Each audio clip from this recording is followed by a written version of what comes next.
Hello guys, welcome back to my channel. तो आज मैं आपके लिए एक न्यू बीएल सीरीज़ लेकर आई हूँ जिसका नाम है द लव नेवर सेट्स।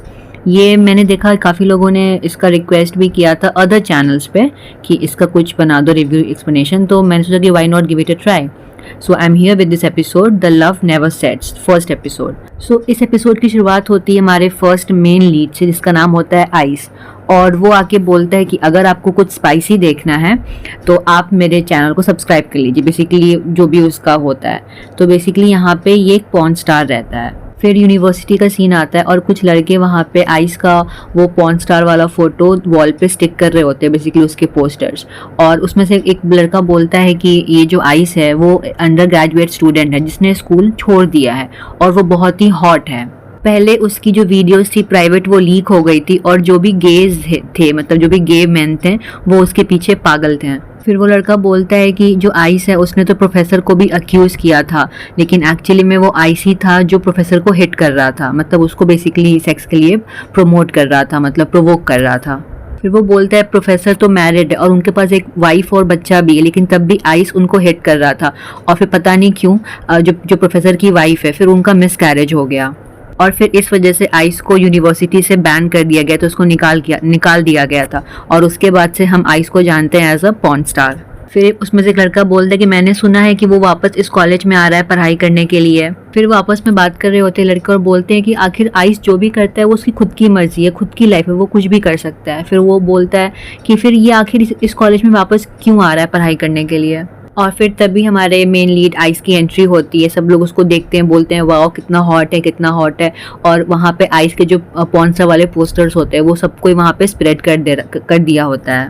फिर यहाँ पे आइस का एक ओल्ड क्लासमेट आता है जो कि उसको हमेशा से बुली करते आया है, और वो बोलता है वाह ग्रैंड एंट्री, पहला दिन ही तुम्हारा इतना अच्छा ग्रैंड एंट्री हुआ और तुम तो फेमस हो गए। तो फिर आइस बोलता है तुमने ये सारे पोस्टर्स को प्रिंट कराया ना, काफ़ी मेहनत लगी होगी इनको प्रिंट कराने में, तो बताओ तुम्हारा सबसे फेवरेट कौन सा पॉर्न सीरीज़ है जिसमें मैं था।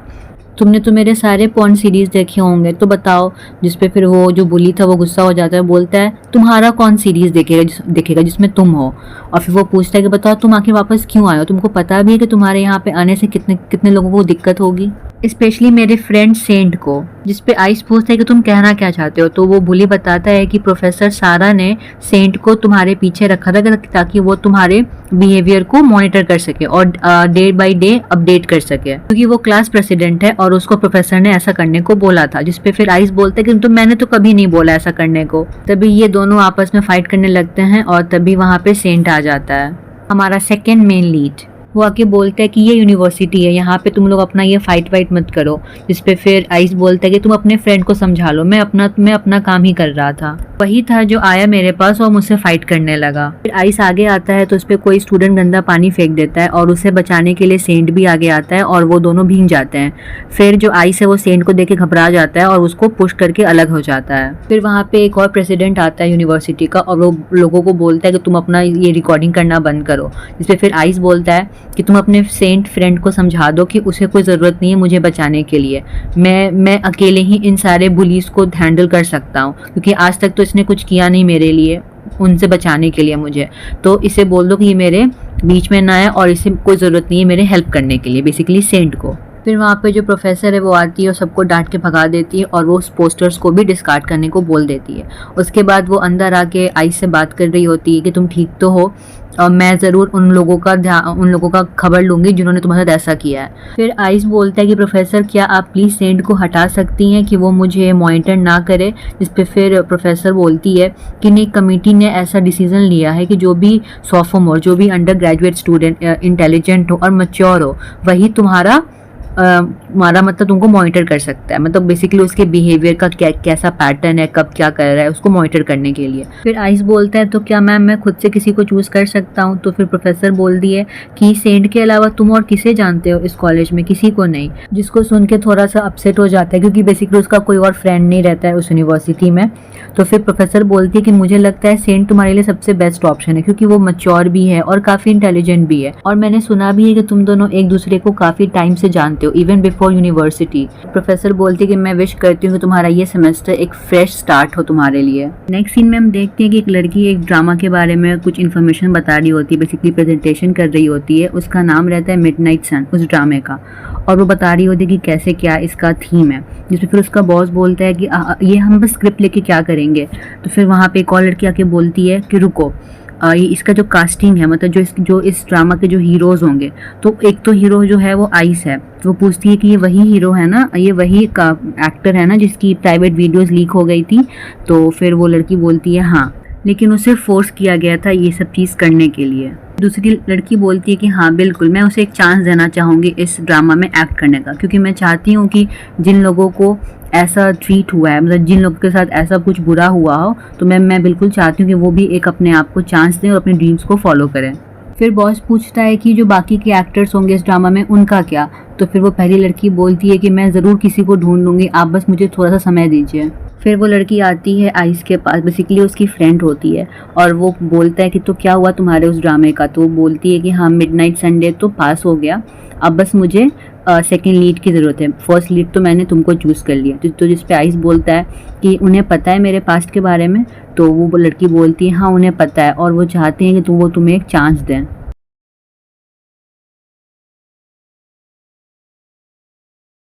फिर आइस सी को बताता है कि उसने एक डॉर्म बुक किया है, बेसिकली दो लोग जो रूम शेयर करते हैं और फिर पैसा भी आपस में डिवाइड कर लेंगे।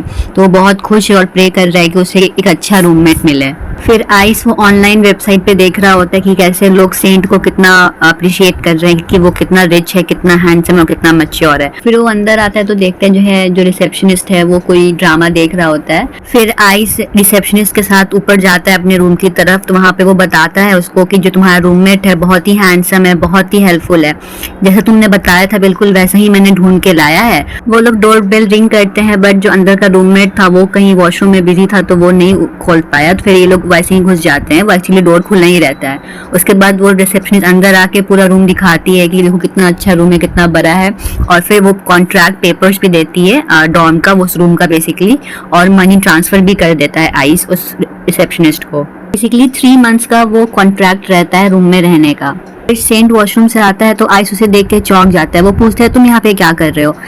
मैं किसी के साथ रह लूंगा बट मैं इसके साथ नहीं रह सकता। फिर ये बोल के वो बाहर आ जाता है, जिसपे फिर वो बोलती है जो उसकी थी रिसेप्शनिस्ट की, तुमने तो कॉन्ट्रैक्ट पे साइन भी कर रखा है 3 मंथ्स के लिए, अब तुम कहाँ रहोगे, और ये रिफंड भी नहीं हो सकता पेमेंट। जिसपे फिर आइस मजबूरी में फिर वो अंदर चला जाता है। फिर सेंट और आइस आपस में कुछ रूल सेट करते हैं, जैसे कि इलेक्ट्रिसिटी और वाटर बिल्स वो दोनों साथ में पे करेंगे, और रात में कोई ज़्यादा दिन जगेगा नहीं, और फिर वो दोनों एनर्जी भी सेव करेंगे, और कोई भी बाहर से किसी को अलाउ नहीं करेगा रूम में लाने के लिए, और जिसने पहले रूल्स ब्रेक किए हैं वो पहले रूम छोड़ के जाएगा। आइस खुद से बोलता है कि मैं नहीं, तुम जाओगे ये रूम छोड़ के। और फिर नेक्स्ट डे वो पूरा जो है अपना रूम पूरा फैला दिया होता है, फ्रूट्स खा रहा होता है और काफ़ी स्मेल भी आ रहा होता है। फिर सेंट आता है, वो भी काफ़ी स्मेल करके मुंह बना लेता है, और यहाँ पे आइस का ये इंटेंशन है कि उसको पहले इस रूम से भगाना है। आइस आता है तो देखता है कि सेंट ने पूरा रूम साफ कर दिया है, और वो जो भी कचरा था उसको बाहर रख के सब कुछ एकदम क्लीन कर दिया है, और वो एयर में वो फ्रेशनर भी स्प्रे कर रहा है। ये सब देख के काफ़ी गुस्सा हो जाता है हमारा आइस क्यूट वे में। फिर आइस मीना को बुला के वो BL सीरीज देखते हैं दोनों, और काफी हंस रहे होते हैं जोर जोर से। तभी वहाँ पे सेंट आता है, वो देखते हैं तुम लोग क्या देख रहे हो। इस पे फिर आइस बोलते हैं हम लोग BL सीरीज देख रहे हैं, तुम तो नहीं देखते हो ना। फिर आके वहाँ पे सेंट बैठ जाता है और बात करने लगता है उस सीरीज के बारे में, जिसको देख के वो दोनों काफी हंस रहे होते हैं, और यहाँ पे हमारा आइस जो है वो काफी गुस्सा हो जाता है। हम देखते हैं नेक्स्ट डे आइस जानबूझ के अपना कपड़ा सारा जगह फेंक देता है, और जैसे ही सेंट बाहर निकलता है तो वो देखते हैं कि सारा जगह कपड़ा फेंका हुआ है। फिर उसको एक नोट मिलता है आइस की तरफ से, उस पर लिखा होता है कि मेरे पास लॉन्ड्री बास्केट नहीं है, जब मैं खरीद लूंगा तब से मैं अपने कपड़े अरेंज करूंगा। जिस पे फिर सेंट सारा कपड़ा उठा के एक बास्केट में डाल देता है। सेंट उसके कपड़े को धो के बाहर स्प्रेड कर रहा होता है, तभी वहाँ पे आइस आ जाता है। फिर सेंट बोल रहा होता है ऐसा रूममेट कहाँ मिलेगा, जिसपे फिर आइस दौड़ते हुए आता है, अपना वो पैंट देखता है जिसमें उसने एयरपॉड रखा था, और फिर वो निकालता था तो देखता है कि वो टूट चुका होता है। जिसपे फिर वो बोलता है तुम मुझे अकेला नहीं छोड़ सकते, तुम्हें पता नहीं है कितना एक्सपेंसिव है ये। जिसपे फिर वो उसको सॉरी बोलता है। आइस सेलो टेप लेके उन दोनों के बीच में पूरा मार्क कर लेता है कि कौन सा एरिया किसका है। जिसपे फिर सेंट बोलता है तुम्हें पता है ना ये जो ग्लू है वो मार्क छोड़ देते हैं अपना। फिर आइस बोलता है हाँ, अगर कुछ लैंडलॉर्ड ने फाइन किया तो उसको मैं पे करूंगा,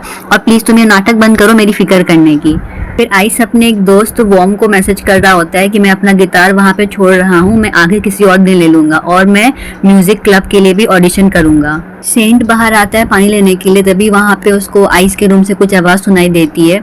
आइस सपने में चिल्ला रहा होता है, प्लीज प्लीज डैड मुझे मत मारिए, प्लीज डोंट हिट मी, क्या कोई है, कोई मेरी आवाज सुन रहा है, प्लीज मुझे बचाओ। और फिर हम पास में चले जाते हैं आइस के। लास्ट में हम देखते हैं कि कोई आइस के साथ जबरदस्ती कर रहा होता है और फिर वो बोलता है प्लीज मत करो, मुझे छोड़ दो, मुझे छोड़ दो। और फिर हम देखते हैं कि आइस जो है वो काफी घबराया हुआ रहता है पास्ट में ही, और फिर वो अपने फ्रेंड सेंट को मैसेज करता है, जिस पे फिर सेंट लिख के भेजता है कि मैं अपना फ्यूचर तुम्हारे साथ बर्बाद नहीं कर सकता, तुम आइंदा से मुझसे कांटेक्ट भी मत रखना। ये सब देख के काफी सैड हो जाता है आइस, और अभी भी सपने में वो सेंट सेंट बोल रहा होता है। फिर सेंट आके उसे थोड़ा सा टच करता है, उसे सहलाता है, फिर वो शांत हो जाता है और फिर वो सो जाता है। फिर आइस सेंट का हाथ पकड़ के सपने में ही बोलता है कि तुमने तो कहा था ना कि तुम मुझे कभी भी अकेला नहीं छोड़ोगे। इस पे फिर सेंट बोलता है मैं तुम्हें कभी छोड़ना चाहता भी नहीं था। फिर ice next day music club में जाता है ऑडिशन देने के लिए। वहाँ पे उसे पी वॉर्म का मैसेज आता है कि तुम्हें कोई जरूरत नहीं ऑडिशन देने के लिए, तुम मुझसे कभी भी बात कर सकते हो। फिर आइस वापस जा ही रहा होता है कि वहाँ पे जो क्लब का प्रेसिडेंट होता है पास, वो आता है, बोलता है तुम तो फ्रेशमैन हो ना, क्या तुम यहाँ पे ऑडिशन देने के लिए आए हो, तो चलो चलो अंदर चलो। फिर वो उसको जबरदस्ती अंदर लेके जाता है। फिर आइस देखता है कि मर्ड सिंगिंग कर रहा होता है स्टेज पे, और फिर वो मर्ड सबको बोल रहा होता है कि आप में से कोई भी हमारे क्लब को ज्वाइन कर सकता है, लेकिन आइस को देख के बोलता है कि बस तुमको छोड़ के। आइस बोलता है फिर तुमको किसने चूज कर लिया इस क्लब में। फिर मर्ड गुस्सा हो जाता है, फिर वो आता है, फिर उसको कॉलर पकड़ लेता है, फिर दोनों में थोड़ा सा तू मैं होता है, और तभी वहाँ पे पैस और सेंट दोनों आ जाते हैं। फिर वो पैस बोलता है कि तुमने आज ही शुरू कर दिया, मर्ड को डांट रहा होता है कि तुमने अभी शुरू कर दिया, आज पहला दिन है हमारा क्लब में लोगों को ज्वाइन करने का। जिसपे फिर वो सॉरी बोलता है, और फिर पैस बोलता है मर्ड को कि तुम सॉरी बोलो आइस को, जिसपे वो उसको थोड़ा सा सॉरी नहीं बोलता। और फिर सेंट बोलता है तो आइस तुम जाके दिखा दो लोगों को कि तुम्हारे में क्या टैलेंट है। फिर आइस एक बहुत ही अच्छा गाना गाता है और सबका वहाँ पे मुंह बन जाता है। बेसिकली उसके जो फ्रेंड्स बुली होते हैं मर्ड का, बाकी सब उसके लिए चीयर कर रहे होते हैं। पैस आके पूछता है आइस से कि तुमने ये सॉन्ग खुद से लिखा है, जिस पे आइस बोलता है हाँ। तो पैस उसकी तारीफ करता है और बोलता है तुम सेलेक्ट हो गए हो इस ऑडिशन में। फिर आइस कैफेटेरिया में बैठा होता है, तभी उसका जूस खत्म हो जाता है। फिर वो जाता है रिफिल करने के लिए जूस, और वहाँ पे फिर मर्ड आ जाता है जो उसके बैग से कुछ सामान ढूंढ रहा होता है। वो बोलता है कि इतना अच्छा सॉन्ग ये खुद से नहीं लिख सकता, जरूर इसने किसी से कॉपी किया होगा। और फिर उसको एक डायरी मिलता है, वो बोलता है कि मैं ये इसका सबूत लेके मैं इसको इस क्लब से आउट करवाऊंगा। आता है तो वहाँ पे उसे एक नोट दिखता है, इस पे लिखा होता है अगर तुम्हें तुम्हारी डायरी चाहिए तो तुम आके मिलो मुझसे यूनिवर्सिटी के पीछे, जो कि मर्ड में लिखा होता है। फिर आइस जाता है और बोलता है मेरी डायरी मुझे वापस करो। इस पे फिर मर्ड बोलता है हाँ कर दूंगा, बट पहले तुम मुझे ये प्रूफ करो कि ये सॉन्ग तुमने खुद से लिखा है, किसी से कॉपी नहीं किया है। फिर वो उसकी डायरी खोल के कुछ लाइन्स पढ़ रहे होते हैं, उसका मजाक उड़ा रहे होते हैं कि वाह कितना अच्छा लाइन लिखा है तुमने, क्या तुमने खुद से लिखा है और किसके लिए लिखा है। आइस बोलता है अपना मुंह बंद करो, मेरी चीजें मुझे वापस करो। बोलते हैं कि तुम्हारे जैसे इंसान को तो यूनिवर्सिटी में भी नहीं आना चाहिए, तुम बस एक ट्रबल मेकर हो और बस एक बोझ हो सब पे, तुम जहाँ भी जाते हैं वहाँ पे बस लोगों को बैड लक मिलता है, यहाँ तक कि तुम्हारे पेरेंट्स भी तुमको नहीं चाहते हैं। ये सुन के फिर आइस बहुत गुस्सा हो जाता है और फिर वो मर्ड को पंच करता है, और फिर वो दोनों हाथापाई करते हैं डायरी को खींचने के लिए। फिर डायरी गिर जाता है, उसका पेजेस भी फट जाता है, और फिर दोनों में फिर हाथापाई होती है। फिर वहाँ पे सेंट और यूनिवर्सिटी के प्रेसिडेंट्स आ जाते हैं, फिर उन सबको अलग करते हैं, रोकते हैं, मना करते हैं फाइट करने के लिए। मर्ड लैनी को बोलता है कि आइस ने मुझसे फाइट करना शुरू किया, जिसपे फिर लैनी आइस से पूछती है कि आइस मुझे बताओ कि यहाँ पे आखिर क्या हुआ और किसने स्टार्ट की ये फाइट। फिर आइस कुछ नहीं बोलता और वो चुपचाप चला जाता है। फिर सेंट मर्ड से पूछता है क्या तुमने उसे उकसाया था। फिर उसे वो पेज दिखता है डायरी का जो नीचे गिरा होता है, वो फिर से पूछता है मर्ड से कि तुम मुझे बताओ आखिर हुआ क्या, तुमने ही उसे उकसाया होगा। आइस घर आके अपना वो डायरी साफ कर रहा होता है, तभी वहाँ पे सेंट आता है वो पेपर लेके जो डायरी से फट गया था। फिर आइस जा ही रहा होता है, तभी वहाँ पे सेंट बोलता है कि लिरिक्स काफी अच्छी है। इसपे फिर आइस गुस्सा हो जाता है, वो पूछता है तुमने मेरी डायरी पढ़ी, तुम्हारी हिम्मत भी कैसे हुई। सेंट बोलता है हम दोनों ने काफी फीलिंग्स अंदर ही रखी हैं अपने, जिसपे आइस गुस्सा हो जाता है। वो बोलता है तुम मेरा मजाक उड़ा रहे हो, और वो सिर्फ पंच करने जाता है, लेकिन हर बार सेंट बच जाता है और फिर वो उसको पकड़ के सोफे पे गिर जाता है। फिर वो सेंट बोलता है शांत रहो, मेरी बात सुनो। जिसपे फिर आइस बोलता है मैं ये सारे मूव्स कहाँ से सीखे, मुझे छोड़ो, मुझे जाने दो। जिसपे फिर सेंट बोलता है मेरी बात तो सुनो, अगर तुम चुप नहीं रहे तो आगे जो होगा उसके लिए मुझे ब्लेम मत करना। जिसपे फिर आइस बोलता है मैं नहीं रहूंगा चुप, तुम क्या कर लोगे। जिसपे फिर जो सेंट है वो हाथ बांध देता है आइस का। आइस बोलता है तुम ये क्या कर रहे हो सेंट, क्या तुम पागल हो गए हो, मुझे छोड़ो, मुझे जाने दो। और सेंट टीज करते हुए उसके पास आता है, फिर वो स्माइल करता है। सेंट फिर आइस को चेयर पे बांध देता है और जाता है फर्स्ट एड बॉक्स लाने। आइस बोलता है तुम ये सब क्या कर रहे हो, मुझे जाने दो। जिस पे फिर सेंट उसका मुंह पकड़ के वो जाता है लगाने मेडिसिन, तो फिर वो अपना मुंह फेर लेता है। फिर सेंट आइस के पास आके उसका वो ट्रीटमेंट कर रहा होता है। तभी फिर आइस बोलता है तुम मेरे इतने पास क्यों हो, तुम अपना लाइन क्रॉस कर रहे हो, वहाँ बैठ के करो। सेंट बोलता है क्या तुम्हें सच में लगता है मैं तुम्हारे म्यूजिक का मजाक उड़ाऊंगा। फिर वो आइस को वो एयरपोर्ट देता है और बोलता है कि मैं जानता हूँ ये काफी नहीं है but still I am sorry. फिर आइस को सी का कॉल आता है जिसपे फिर आइस बोलता है कि तुम मुझे खोलो इस चेयर से सेंट को। इसमें फिर सेंट बोलता है कि नहीं, अगर मैं खोल दूंगा तो तुम मुझे पंच करोगे। फिर सेंट लाउड स्पीकर पे फोन रख के चला जाता है। सी आइस को बताती है कि उसने कुछ कैंडिडेट्स को चूज कर रखा है जो किट का रोल प्ले करेंगे, बेसिकली वो मिडनाइट ड्रीम वाले ड्रामा के लिए। तो उसे वो बुलाती है 3 बजे। इन दोनों की बात जो सेंट है वो सुन लेता है। सी एक सीन बताती है जो कि ये लोग इनैक्ट करने वाले थे। तो सीन में ये था कि 2 एक्टर थे, किट और सिन। तो सिन की जो आईसाइट थी वो काफी खराब थी और वो रो रहा था, तो वो किट का शर्ट उठा लेता है आंसू पोंछने के लिए और वो गलती से उसको स्मेल कर लेता है किट के शर्ट को। तभी वहां पे किट आ जाता है और उसे वो मिसअंडरस्टूड कर लेता है। तो यही सीन इन लोग को एक्ट करना था। सी बताती है कि आइस को भी आइस बंद करके ये सीन करना पड़ेगा क्योंकि जो मेन लीड है सिन, उसके अभी आईसाइट प्रॉपर नहीं था और जिसके साथ भी आइस ज्यादा कंफर्टेबल फील करेगा उसको वो फाइनल कर लेगी किट के रोल के लिए। फिर 2 लोग आते हैं किट के रोल के लिए बट दोनों में से कोई सेलेक्ट नहीं होते, सब बेसिकली ऑफ ही रहते हैं। फिर 3rd पर्सन आता है और फिर एक्शन स्टार्ट होता है। तो हम देखते हैं कि जो हमारा वो है आइस बेसिकली सिन के रूप में ड्रामा में वो एक्टिंग कर रहा होता है, वो कुछ कपड़े निकाल रहा होता है और गलती से वो फिर किट की शर्ट को स्मेल कर लेता है और तभी वहां पे किट आ जाता है। तो वो बोलता है तुम ये क्या कर रहे हो। इस पे फिर सिन बोलता है मैं कुछ नहीं कर रहा, मुझे छोड़ दो, मुझे छोड़ दो, मैंने कुछ नहीं किया। फिर वहां पे किट की मदर आ जाती है तो फिर किट सिन को लेके वार्डरोब के अंदर चला जाता है। जिस पे फिर किट पूछता है सिन से कि तुम मुझे लाइक करते हो ना, मुझे जवाब दो।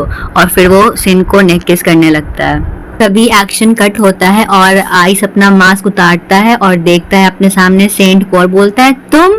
और यहीं पे हमारा फर्स्ट एपिसोड खत्म होता है।